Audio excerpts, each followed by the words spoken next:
here we are again. 3 weeks in a row, making the video, getting the Zach Centrella Liberty Award. Again, since Reynolds changed his name to just give me the Centrella, I don't think he's had it, and I've had it 3 times in a row. Maybe I deserve that name now, but it's late in the season.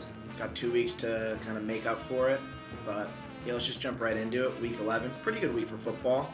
Some pretty competitive games. Some of us, myself, our can't lose teaser, did not lose, so pretty huge. Other than that, yeah, week 11. Let's get right into the matchups.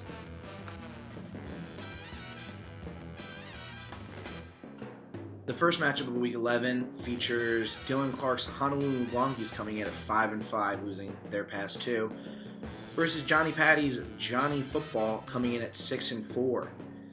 Clark got a great performance out of Hopkins getting 15 points, not a touchdown again, and Jacoby Brisket putting up 15 points and had T.Y. Hilton out on his bench. Johnny Football, what can we say about his baby Bubba, Lamar Jackson, 33.5 points, and Ingram getting him 23.5. The Ravens come through for Johnny Patty, and he wins the week 113.6 to 90.5. Our next matchup features, it's actually tied for the closest game of the week between Adrian Scherer's Gettleman Sucks versus Dave Katz. He went to Bar A. Adrian comes in at 5-5. Dave comes in at 6-4. Adrian gets a great performance out of Kyler Murray. We watched him play all day. 26.7 points. Guy was just slinging the pillow over the field. And Kiki, do you love me? Are you riding? Keenan Allen, 21.1. Gotta love the guy.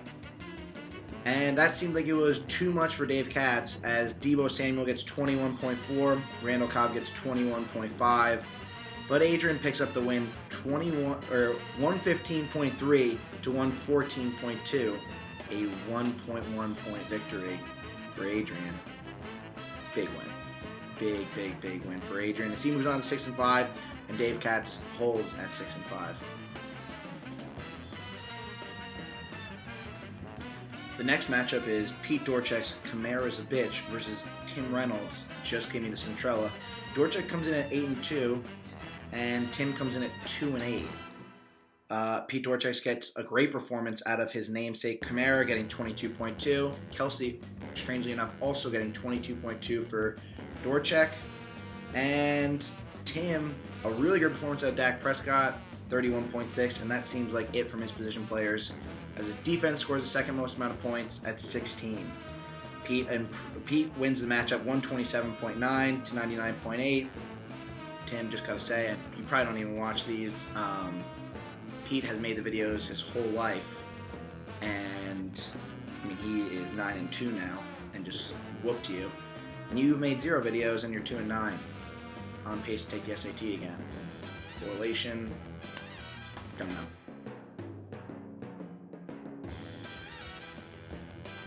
The next matchup between Christian DeFazio's Under the Influence and Mike Daly and Minnie Garino's Out to Be in the League is a big one. Foz comes in at 3-7. Daly and Minnie come in at 2-8. A lot of SAT implications here. Foz got a good performance out of his receiving core. Marvin Jones, 19.9. Jamison Crowder catches his 3rd touchdown in as many weeks, gets 18.6. But it was not enough for the receiving core about to be in the league. He gets 23.8 from Gallup and 23.1 from Stephon Diggs. They win the matchup 129.9 to 117.5. And they both are now 3-8, 1 game over Reynolds, and who really knows which way this SAT is going to go.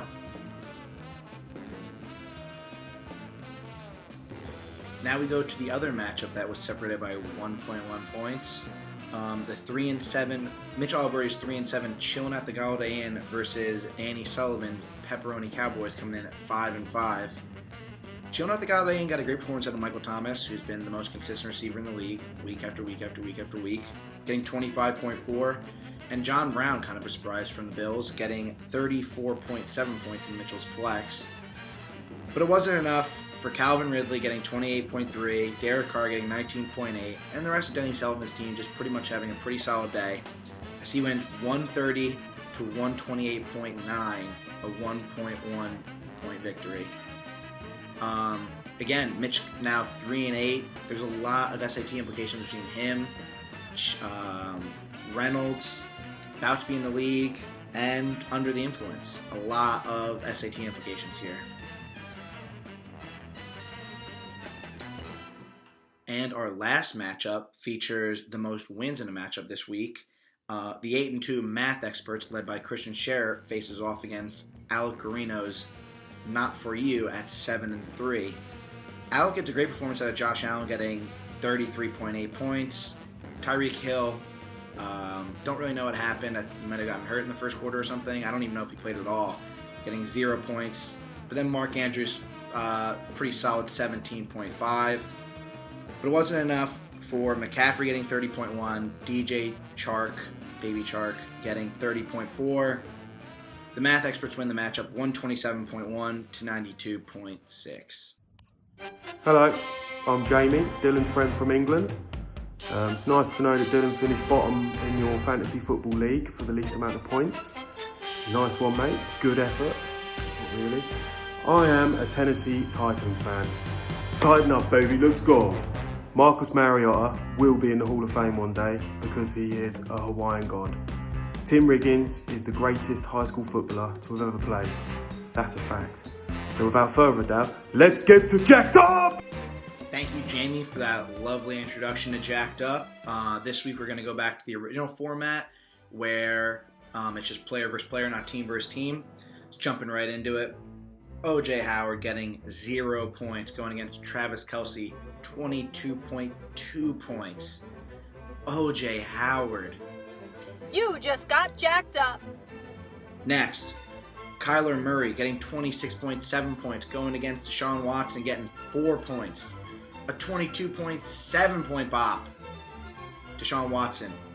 You just got jacked up.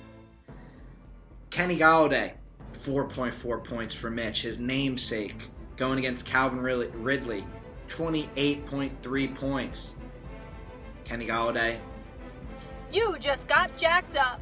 And finally, Christian Scherer's math experts, DJ Chark Jr. getting 30.4 points, going against Tyreek Hill for Alec Guarino, 0 points. Tyreek Hill. You just got jacked up. You just got jacked up. Thank you everyone for listening, everyone who watches the video. Really appreciate it. Hopefully this isn't me here next week, or if it is, hopefully I'm getting paid by the league to do it. But nonetheless, this is your Week 11 recap. Have a good Week 12, everybody, and yeah, we'll see you then. When I'm feeling lonely, sad as I can be, all by myself in an uncharted island in an endless sea. What makes me happy fills me up with glee. Those bones in my jaw that don't have a flaw, my shiny teeth and me.